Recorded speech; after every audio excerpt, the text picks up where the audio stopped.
남북한 동포교포 그리고 해외 남북한 근로자 여러분 안녕하십니까. 대동강 포커스 시간이고요. 일본 야후제팬 유명 칼럼니스트 서태교 선생님 모시고 일본 북한 관계 알아보는 시간이고요. 김정은 친일파로 돌아서다 왜 김정은이 일본의 진심인지 알아봤는데요. 이번에는 거꾸로 일본이 기시다 총리가 왜 진심인지 알아보겠습니다. 자, 선생님, 기시다 총리 북일 관계, 일본 관계 개선 진심이죠? 자기 정권의 목숨이 달린 목숨이 달렸어요? 네, 그렇게 생각하고 있을 수도 있습니다. 네. 자, 그러면 지금 이런 얘기가 있어요. 기시다 총리 지지율이 최악이다. 그럼 보통 내치에 집중해야 되는데 지금 지지율이 얼마나 돼요? 20% 초반입니다. 20% 초반이요? 예. 그러면 의회 해산하고 선거해야 되는 거 아닌가요? 그러려면 뭔가 하나 필요하죠. 뭔가 선거에 100% 이길 수 있다는 해산해서 자기 재신임을 받으려면 성과가 그러면 그걸 북한으로 잡은 거예요? 그런 것 같습니다. 그거를 계속 좀 만지작거리는 것 같아요. 올해 김정은 위원장이 1월 5일이죠. 노토반도 위로 전문에 각하를 썼지만 사실은 지난해 2023년 초부터 일본 언론에서 보도가 나왔어요. 기시다 총리 직할로 물밑 접촉이 있다고. 맞습니다. 그 흐름이 좀 어때요? 그 작년 5월부터 이제 이 흐름이 시작을 했다고 하고요. 작년 3월, 5월에 이미 북일 간에 접촉이 있었고 기시다 총리가 취임한 게 21년 10월입니다. 그때부터 계속 이 부분에 대해서 뭔가 언급을 수시로 했었거든요. 지금은 물론 이제 지지율이 많이 떨어져서 그것이 하나의 큰 원동력이 되고 있다 이렇게 볼 수가 있는데요.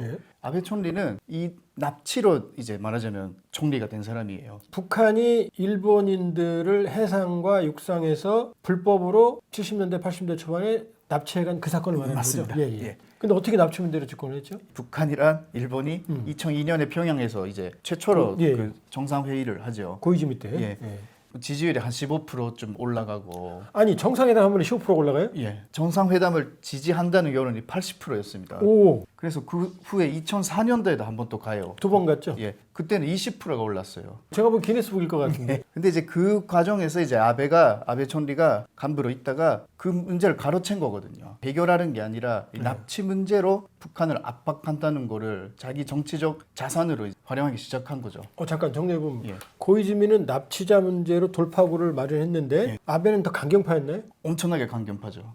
그럼 고이즈미하고 아베는 노선이 달랐어요? 다르죠. 자민당 안에서 파벌도 다르고요? 그렇죠. 근데 처음에는 아베한테는 이 북한이랑 교섭하고 있다는 걸 안 알려줬었거든요. 외무성에서 이제 비밀리로 계속 접촉을 하고 왜냐면 총리 직속으로 해서 그렇죠. 매파들한테 알려지면 이게 날아갈 수 있다. 이 교섭 자체가. 그러니까 아베는 매파였고 그 후로 지금 아베 정부가 한 10년이 이어졌는데요. 이 문제가 해결이 안 됐거든요. 일본의 사회적인 분위기 중에서 이 납치 문제를 푼다는 것이 하나의 정치적인 성과로 될 수 있는 여지가 남아있다는 거거든요. 그러니까 기시다 총리는 그걸 노리는 것 같아요. 그런데 기시다는 아베의 반개 아닌가요? 그렇죠. 파벌은 다른데요. 아베 영향력으로 집권한 거죠? 맞습니다. 외무상을 계속 했기 때문에. 그런데 지금은 그럼 굳이 따진다면 납치자 문제에서 기시다는 비둘기파예요? 매파예요?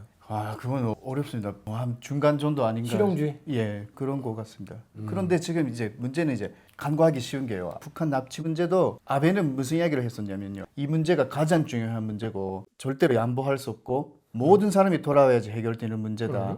이게 해결 안 되면 국교 정상화도 없다. 이제 완전히 사방팔방을 다 막아놓고 이 문제를 다뤘는데 기시다가 거기서부터 약간 전환할 수 있는 공간이 지금 열려 있다는 거죠. 북한의 김여정 부부장의 거절에도 불구하고 기시다 총리는 명확하더라고요. 계속한다. 그럼 일본의 북일, 일북 접촉에 대한 일본 여론은 어때요? 아까 2002년도에 처음 고이즈미 총리가 갔을 때는 북한과 국교 정상화를 해야 된다. 그것도 한 60% 정도가 있었거든요. 60%? 그래서 전체적으로 좋았어요, 반응이. 근데 그 후로 이미 22년이 지났잖아요. 그래서 그 사이에 또 아베 집권이 10년이 있어가지고 굉장히 일본이 우측으로 갔죠. 우경화가 됐죠. 우경화, 그렇죠. 그래서 지금 그때랑 똑같은 상황, 그러니까 고이즈미 총리가 갔을 때 분위기로 북한과의 이런 국교 정상화 그런 과정들을 일본 사회가 반겨줄 것 같지는 않습니다. 그렇다 해도 북한과 국교 정상화를 해야 된다는 것 자체를 또 막는 강력한 여론이 있는 것도 아니거든요. 기시다 총리가 가장 자기 지지율 때문에 그런 건지 아니면 정말 정치인으로서의 하나 성과를 만들고 싶어서 그런 건지 아니면 정말 납치자 가족이 불쌍해서 인도적으로 뭔가 이걸 해결해야 된다고 하는지 정확히는 알 수가 없습니다. 아마 다 섞여 있을 것 같기도 한데요. 해볼 만하다는 거죠. 그러면은 지금 상황에서 최근에 접촉 총리실 담화 그런 흐름에 대한 일본 여론은 어때요? 그 지지율 반등이 있지는 않습니다. 그래서 약간 갸우뚱할 겁니다. 그런 부분에서. 근데 뭐 아직 사실 뭐 성과가 나온 것도 아니고 사실 지금 어떤 이야기가 나오냐면 이제는 고위 간부가 직접 접촉을 할 때가 되지 않았나. 이 정도로 오갔으면은 다음 단계로서는 장관급이 아니더라도 참사관 가든가 뭔가 접촉이 있어야 될 것 같은데 그게 지금 아직 이루어지고 있는 것 같지는 않아요. 그래서 만약에 그런 것들이 이루어지고 언론에 보도가 되면은 아 정말 아베 때는 꼼짝도 안 했으니까 이제 이 문제가 아베하고는 다르다. 납치자 문제가 불거진 이후에 모든 일본의 총리들은 북일 관계 개선에 진심이잖아요. 그러면은 단지 인기 목적도 있지만 일본의 중장기 전략적 판단도 있을 것 같아요. 그렇죠. 1965년에 한국과 이제 국교 정상화를 하면서 차관들이 많이 무상 원조도 들어왔고요. 한국이 일본에 경제적으로 약간 뒤를 따라가야 될 어쩔 수 없는 상황을 만들어낸 거죠. 반대로 이야기하면 그거는 일본이 한국에 대한 영향력을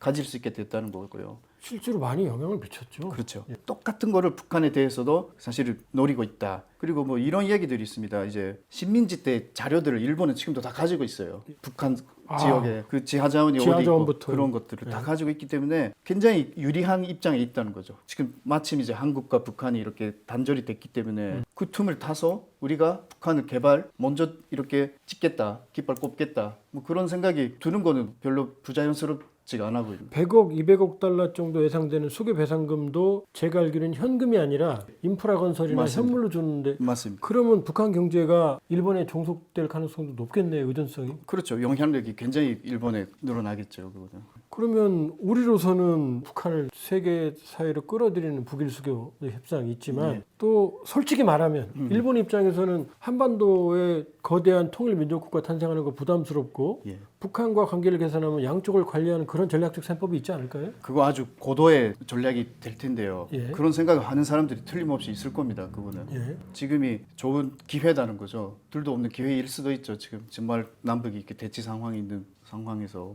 그래서 옛날에 뭐 대륙 진출은 아닙니다만은 뭔가 그런 분위기를 가지고 있는 사람들이 있을 수 있고요. 우리가 경각심을 가지고 이 상황을 잘 지켜보고 대응을 해야 될 것 같은데 마지막 짧은 질문 하나 드리면 평양을 향한 기시다의 손짓, 인기몰이 전략적 셈법 어느 쪽이 더 강하다고 보세요? 그러니까 제가 일본의 국회를 취재를 하러 가면요. 물어봅니다. 기시다 총리라는 게 어떤 사람입니까? 그러면 아무 생각이 없다는 사람 대답하는 사람이 있고요.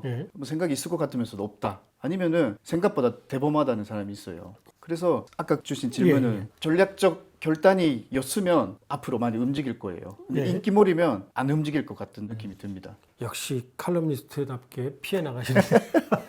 전략적 결단이기 바랍니다. 두고 봐야 한다.